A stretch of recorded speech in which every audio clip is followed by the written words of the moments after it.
Good morning. I hope you guys are having an amazing morning. Happy February. I can't believe it. We made it. We survived all 720 days of January. I feel like that song, War is Over. January was the longest month in the world for me. I don't know if it's because I'm moving like at the very beginning of February or what, but January was the longest month ever. It felt like a month of waiting.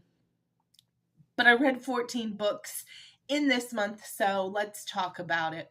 I'm going to drop my little graph that I do here in the video for you guys so that you can look at the covers, and then we'll talk about the 14 books that I read in the month of January.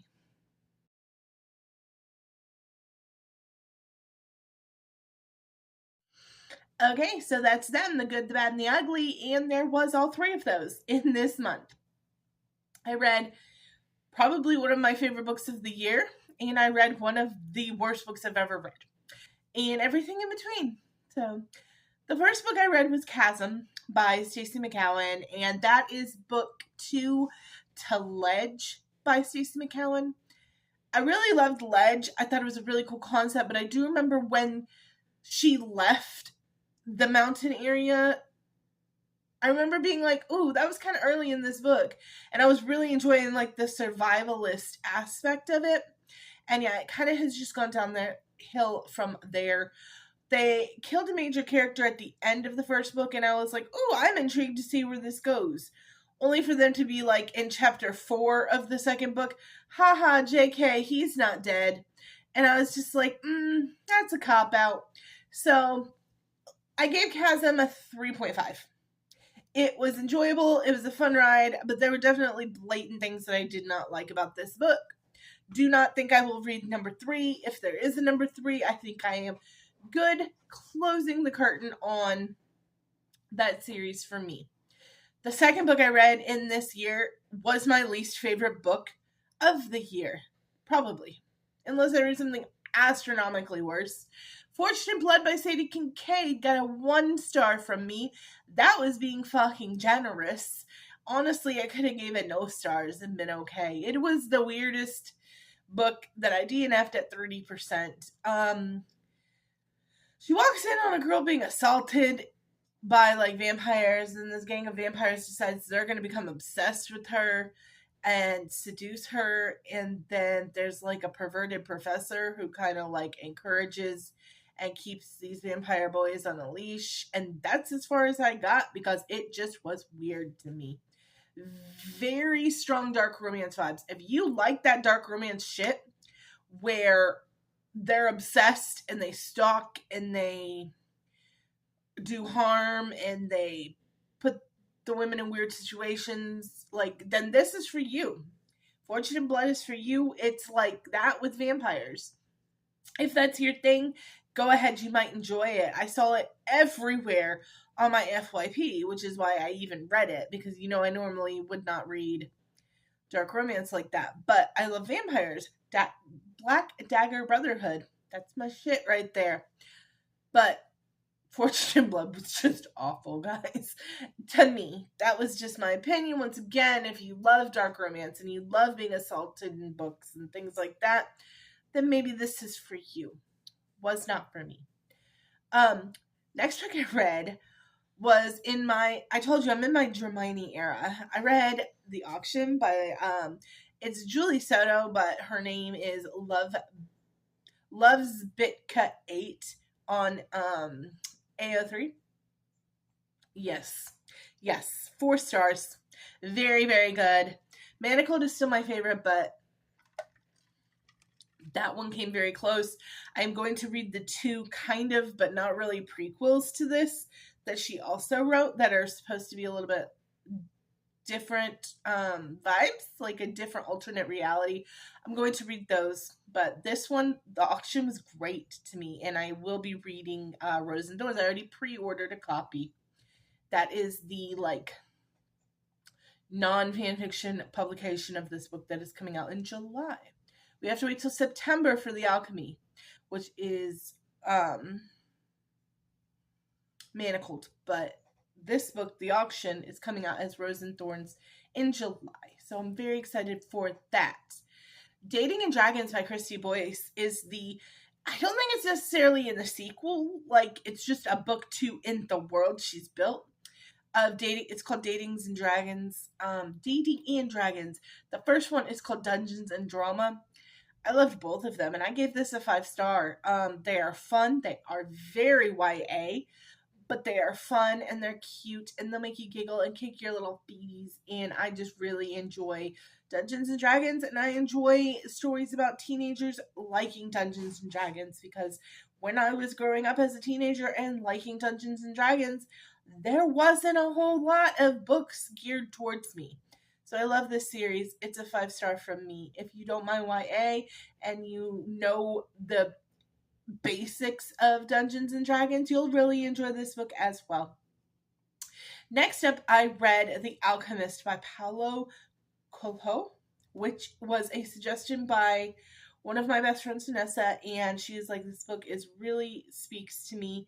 It's got some great messages in it, and it did. I gave it 3 stars. I would have liked it to go a little deeper. I would have liked it to go a little bit more. It's a very short story, like 200 pages. I felt like by the time I was really, really invested in the characters, it was over. There are so many themes and things you can learn from this book. I highly recommend everyone read it. It just didn't speak to me the way it spoke to her, and I kind of wish it had. Sorry, Odin just came running up and shook the whole thing. But yeah, I still enjoyed it. It was a solid 3 stars for me, which is good for something in this genre. And then I read Killer Instinct by Jennifer Lynn Barnes, 4 stars. That is the second book to, what is it called? Oh no. Not The Untouchables. That's the movie that you like, Lauren. It's not The Dependables either. That's another movie. The Naturals. Thank you. That is the second book in the Naturals series.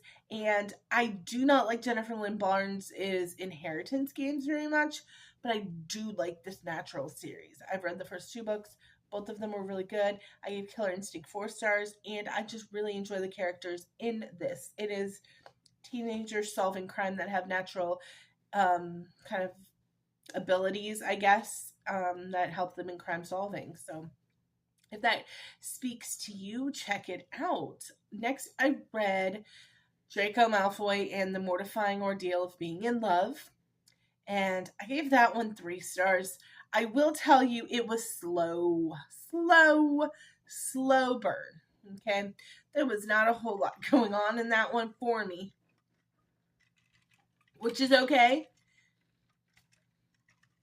Sometimes you just need a good slow burn romance, but I am not in a place right now. I would probably reread this one. I'm not in a place right now where I was looking for a slow burn romance.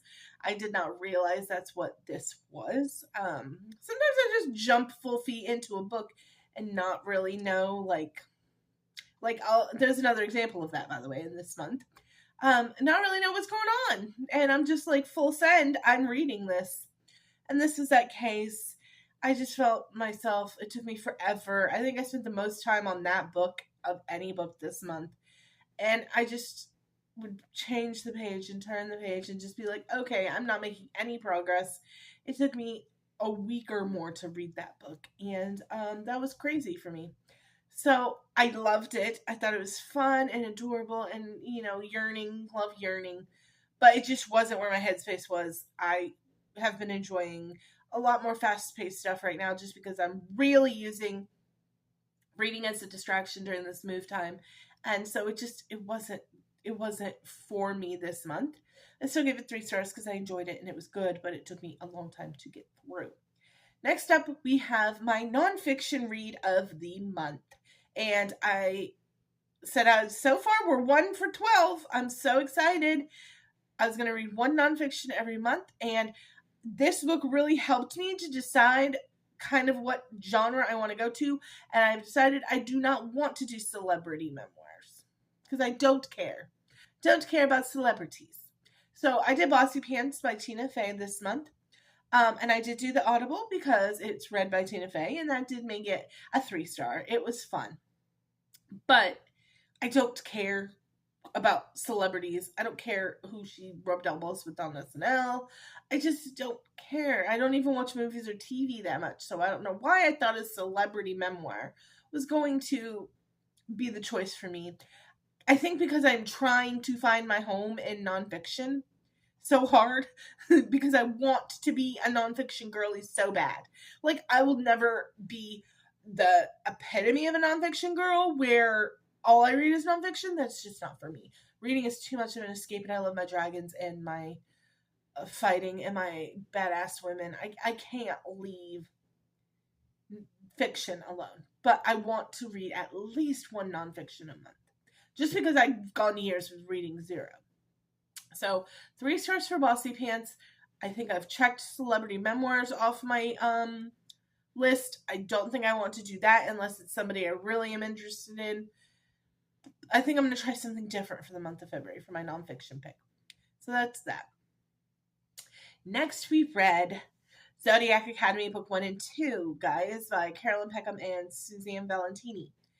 When I tell you that Zodiac Academy is all over my FYP, whether it's Facebook, whether it's TikTok, whether it's Instagram, it's everywhere.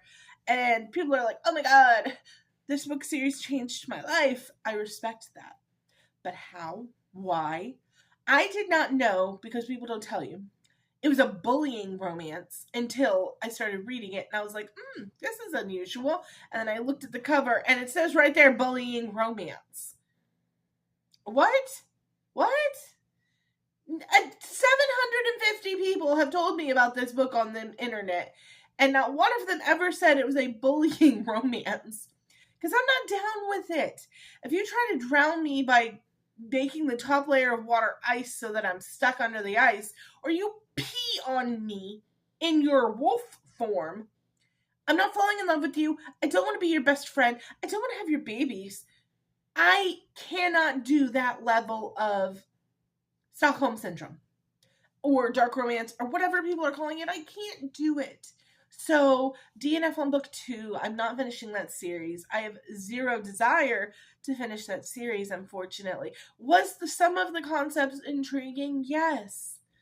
But I can't get past the crazy relationship that the Vega twins have with these heirs that I Googled and found out they end up with in the end, a couple of them. And I'm just like, what the fuck? What the fuck, guys? But once again, if you love it, I don't yuck your yum. I just can't mentally process that much abuse and then love. I just can't do it. Maybe it's a problem with me. I don't know. Next, I read Liz Moore's Long Bright River. That is the same author who did one of my favorite books last year, God of the Woods. And I believe she actually wrote Long Bright River before God of the Woods, but I was just slow on the Liz Moore train. But my cousin told me, she was like, if you loved God of the Woods, you should read this. It's also by her. And it was great. It's about family. She does thrillers that have a hard back in family trauma and things like that. And that's exactly what this book was.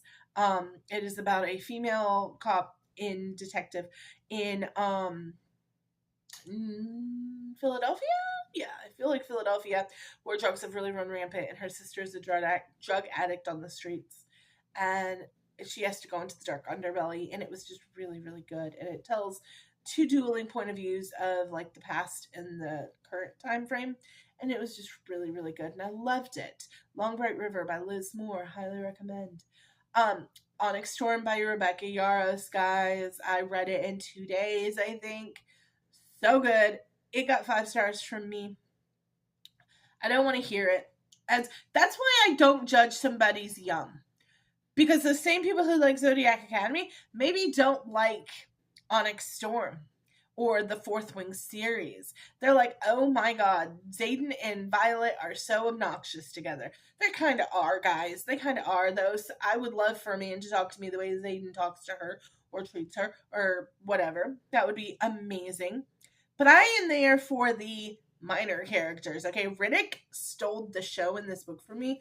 I would literally kill somebody, not really, but almost, for a either Sawyer Yesenia book or a Garrick and Imogen book. Please, Garrick is my favorite character in this whole freaking series.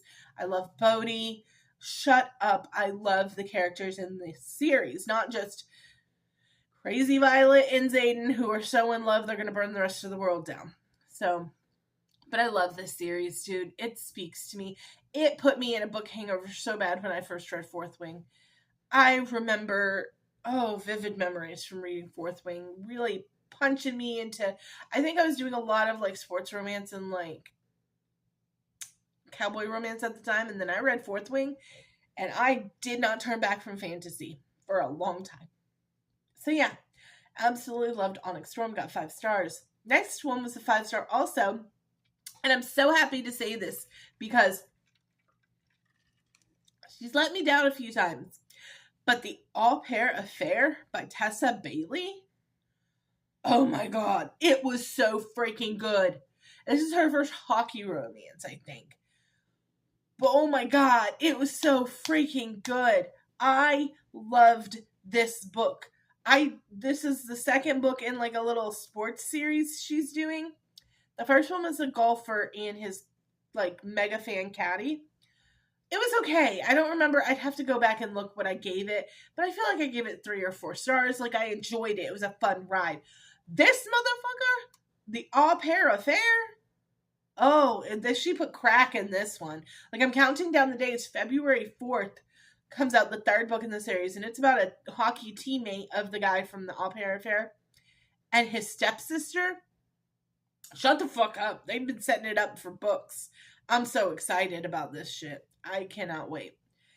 And then the last book that I read in February was my first 5-star plus read of the year. And very, very, very well could be my favorite book of the year. And that's Iron Prince by Bryce O'Connor. And there's like 2 authors. I'm sorry I don't have written down the second author's name. But the first one is Bryce O'Connor. But Iron Prince is everything I wanted Red Rising to be that wasn't.